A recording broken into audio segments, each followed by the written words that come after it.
Whenever we think about a kid coming to the center and what that must feel like for them, I always try to think about what is, the worst experience I've ever encountered. They're usually clinging to their parent or very shy or very scared. They are also seeing that their parents are scared. I think there's a lot of feelings that are going through children.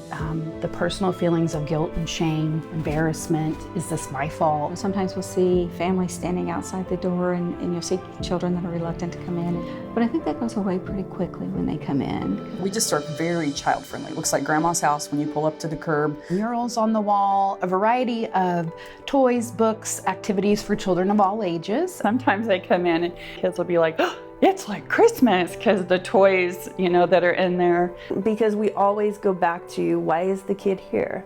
They're coming to the center to share one of the most horrific experiences that they've gone through, and that comes with a lot of emotion and a lot of anxiety and a lot of fear. So that when they come in, they can kind of, maybe for a brief moment, not think about really where they're at. And then they'll see staff welcoming them. We have child advocates that are assigned to work with families. Our child advocates are amazing. They are just there to be for the family and the child. We've learned that if the parent feels supported, the child's more likely to succeed and go forward. They identify barriers, like maybe parents don't have gas money to get here. We'll supply the gas card. Be it housing, employment, health care, clothing, food assistance. By supporting the parent, that ultimately puts the child first.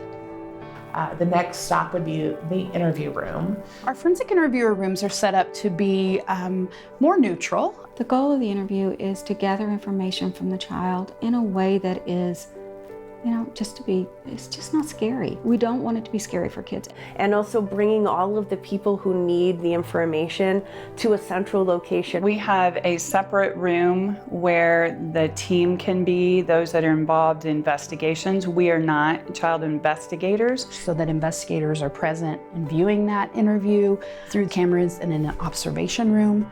Again, that helps to reduce the amount of times that people have to talk to the children. I think it's probably hard for the child, they relive everything that happened to them in an interview. It prolongs the trauma for a child when they have to retell the story over and over. It adds to the emotional toll. It re-victimizes them over and over again. It can give a child the sense that maybe they're not being believed, or maybe something I'm saying isn't right. It's in the child's best interest for that to be limited so that they can really focus on healing.